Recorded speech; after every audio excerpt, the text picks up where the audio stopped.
Alright, SEC West fans, this is Rick again with my soon becoming outdated 2007 National Championship hat. Looks like it's going to be a long time before we get another one if we keep playing the way we did against Tennessee this past week. I want to talk to you today about what I think about the Florida game coming up and go lightly on the other games coming up this week in the SEC West. Florida and LSU. Florida is a 6-point favorite over LSU. And here's how I think it's going to happen. Florida's going to run their read option a lot on us, particularly that dive play that they had a lot of success on us on last year. And, Mississippi State had a lot of success with that play this year on us too. The only thing that happened with Mississippi State was that they would have a lot of success running that play. They moved the chains a lot on us, which nobody really talks about. But yet Mullins would take his shots downfield and throw to Patrick Peterson. And I don't know why he would do that, but, he gave us a gift. Peterson picked off 2 passes, and one was a beautiful acrobatic catch. Y'all should see it. But anyway, I think Florida's going to go to that early and often and keep running it all night. See how it happens and see how it works. And I think they're going to be able to wear us down just like they did last year and keep the chains moving. Another thing, Florida got their butt kicked in Tuscaloosa this past week, but they made it to the red zone 5 times. And they got intercepted on that crazy jump pass that Urban Meyer likes to call a lot. I was sitting here at my cousin's house in Shreveport watching the game, and I'm yelling, "Watch the jump pass, Bama, watch the jump pass, Bama." So apparently that little caveat to Urban Meyer's bag of tricks has been snuffed out, and I don't think we'll be seeing that. I say that, and they'll probably score 2 touchdowns against LSU because I know I know Les probably hadn't seen it. Les Miles. I said Saban, hoping he was still our coach. But anyway, so with Florida making it to the red zone 5 times against Bama and coming up with no points, I think they're going to be able to move the ball against our defense. I think I'll put our defense up against anybody's. But if they're not going to get help from the offense, something's going to have to give. And if you compare the 2 coaching staffs, a lot of people in the West don't like Urban Meyer, but he's a good coach. I mean, he's won 2 national championships. Mike could have won one at Utah too if Utah would have been in that Pac-10 conference.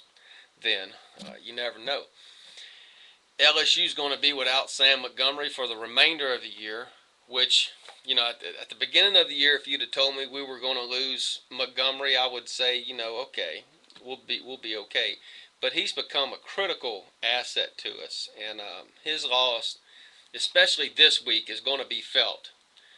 His backups, the people behind him, are more than capable of handling it, but Sam Montgomery's that good, and losing him we're going to feel it.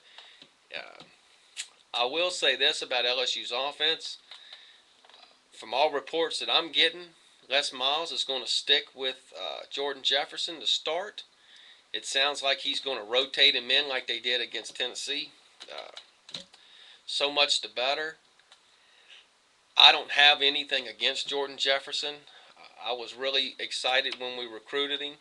He was nothing but a little 3-star recruit, but he played at a small school and they won a state championship, and he really came on and became a highly regarded recruit. Maybe he's been thrown in too early. I don't know. But it's very apparent if he's going to have any success at LSU, it's going to be next year in his senior year. That's what we're hoping for anyway.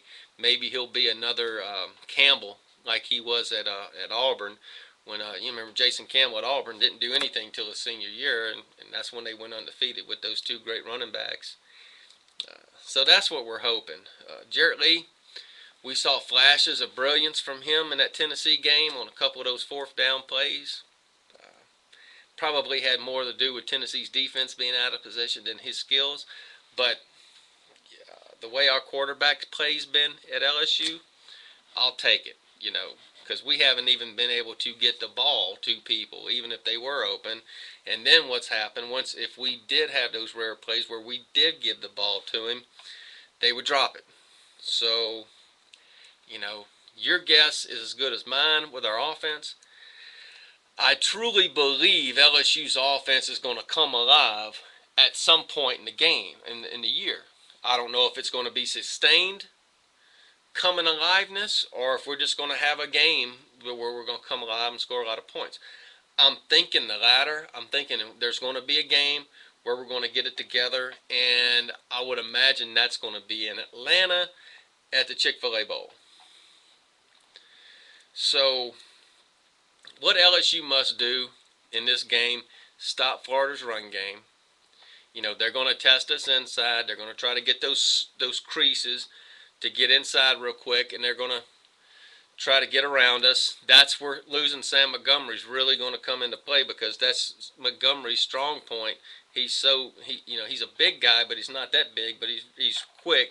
He's got a motor, and he's got excellent skills.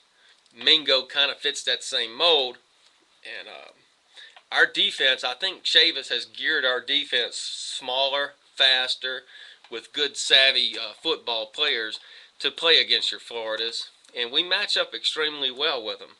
But when it comes to coaching, you see, that's where that's my main point of concern. And I think if Florida is going to be less apt to make mistakes, but both teams are going to have to get their running games going. LSU's going up against Florida's defense. Florida's got a great defense. They held their own against Alabama. So I don't know if we're going to be able to just give Ridley the ball 20 times or 30 times a game like we want to. As far as passing game goes, both teams equally stink. We're probably a little worse. I can tell LSU to get rid of the option play because it doesn't work for us. And we really don't need to be throwing a lot of out passes, because one of those are going to be taken back for a touchdown. Tape this. If we throw 5 out passes between 5 yards and 15 yards beyond the line of scrimmage, one of those is going to be a pick six for Florida. I guarantee it. One thing I did like in the Tennessee game that we did start letting Jarrett Lee do is throwing our quick wide receiver screens and bubble screens and things like that. I don't know why we don't let Jordan Jefferson do it, but who knows. So this game, to me, again, is going to come down to who's going to be able to run the ball better, and I think Florida's going to be able to do that. Who's going to be able to make less mistakes? I think Florida's going to be able to do that, because I think Florida's going to be more focused because of that butt whipping they got in Tuscaloosa. Last week LSU got, 12 penalties that were crazy. I look for more of the same on that. So, I would take Florida and give LSU the 6 on this one. I really would. But I don't bet, because I never bet 4 against the Tigers. I've got burned too many times. But that's the way I see it. I think LSU, if the offense, if we get productive quarterback play, just productive. I'm not even talking about John Parker Wilson productive. I'm just talking about no interceptions, a few completions, don't do anything stupid. I think we can run away with this game. I mean, run away in a big way with this game. But I don't think it's going to happen. And I don't think I think Ridley's going to get his 100 yards, but I don't think he's going to be turned loose. Anyway, going to the other games, so only got a minute left. Bama 6.5, South Carolina. Until Bama proves me otherwise, I'll just take them. I think South Carolina has every chance in the world to win this game. But I think what teams are doing is waiting for Alabama to make their mistakes. And, I don't think it's going to happen in Columbia. We'll see. Arkansas A&M. I don't know why Arkansas is a 5.5 point favorite over A&M, but I'd definitely take the Hogs and give A&M. Hell, I'd give A&M 10 points. I think Mallett's going to light them up. I think Texas A&M's quarterback's going to get flustered and throw a bunch of interceptions, just like he did against Oklahoma State. Auburn, Kentucky. I'm going to take Kentucky in the 6. And MSU and Houston. Mississippi State by a long shot, because Houston doesn't have any quarterbacks. So, anyway, take it easy, and we'll see you Saturday during the game.